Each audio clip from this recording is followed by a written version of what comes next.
ഒരു സ്പെഷ്യൽ ചിക്കനാണ് ഉണ്ടാക്കാൻ പോകുന്നത്. അതായത് അതിൽ അധികം മസാലകളൊന്നുമില്ല, എല്ലാം ചതച്ചാണ് ഉണ്ടാക്കുന്നത്. ഉള്ളി, പച്ചമുളക്, ഇഞ്ചി, വെളുത്തുള്ളി, കരിവേപ്പില, കടുക്, പെരിഞ്ജീരകം, കുറച്ച് ഗരം മസാല, ചില്ലി ഫ്ലേക്സ്, മഞ്ഞൾ, ഉപ്പ്, പിന്നെ തേങ്ങ ഇങ്ങനെ ചുട്ടത്. ഇതെല്ലാം നമ്മൾ ചതച്ചിട്ട് ആദ്യം വെളിച്ചെണ്ണയിൽ കടുവറുത്ത് ബാക്കി ഇതൊക്കെ ഇട്ട് പിന്നെ ലേറ്റർ തേങ്ങയിട്ട് ചിക്കനിട്ട് അധികം വെള്ളം ഒഴിക്കാതെ ഒരു ഡിഷ്. നമുക്ക് ചതച്ച് തുടങ്ങാം. ഉള്ളി,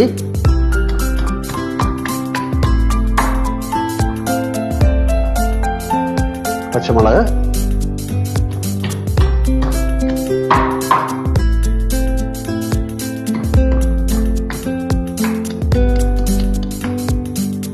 ഇനി നമുക്ക് ഈ ചുട്ട തേങ്ങ അത് ചതയ്ക്കാം.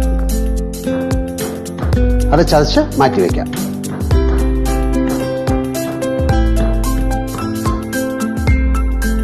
എണ്ണ ഒഴിച്ചു. നമുക്കത് കടുക് പൊട്ടിക്കാം.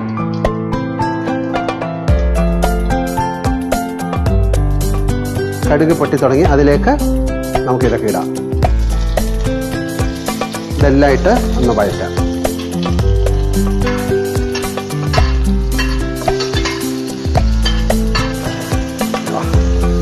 കുറച്ച് ഉപ്പിടാം.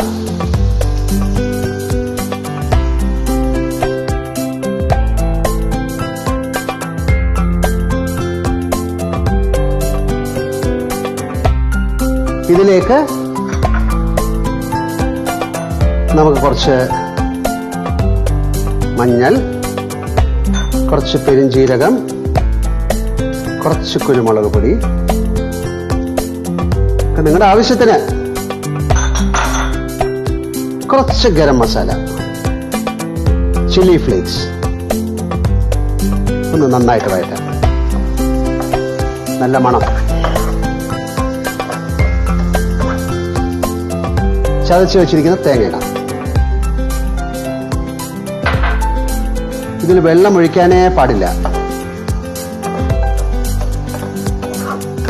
ഇതിലേക്ക് നമ്മൾ ചിക്കൻ ഇടും. ഞാനൊരു 1/2 കിലോ ചിക്കനാണ് യൂസ് ചെയ്തിരിക്കുന്നത്. അതിന് കണക്കാക്കിയാണ് ഞാൻ ബാക്കിയുള്ള കാര്യങ്ങളൊക്കെ ചെയ്തിരിക്കുന്നത്. നിങ്ങൾ 1/2 കിലോയോ 1 കിലോയോ എന്താണെന്ന് വിചാരിച്ചാൽ അതിനനുസരിച്ച് ചെയ്യാം. ഇതിൽ വെള്ളം എന്നുള്ള സാധനം നമ്മൾ ഉപയോഗിക്കുന്നില്ല. ഇത് കുറച്ച് കഴിഞ്ഞാൽ അടച്ചു വയ്ക്കും. ഇനി അഥവാ ഇത് അടിയിൽ പിടിക്കുകയാണെങ്കിൽ കുറച്ച് വെള്ളം ഒഴിച്ചു കൊടുക്കുക. കാര്യം ചിക്കനിലെയും ഈ തേങ്ങയിലെയും ഒക്കെ എണ്ണയും വെള്ളവും കൂടെ മിക്സ് ചെയ്താണ് നമ്മളിത് കുക്ക് ചെയ്യുന്നത്. നന്നായിട്ട് ഇളക്കിയിട്ട് നമുക്കിത് അടച്ചു.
Special chicken.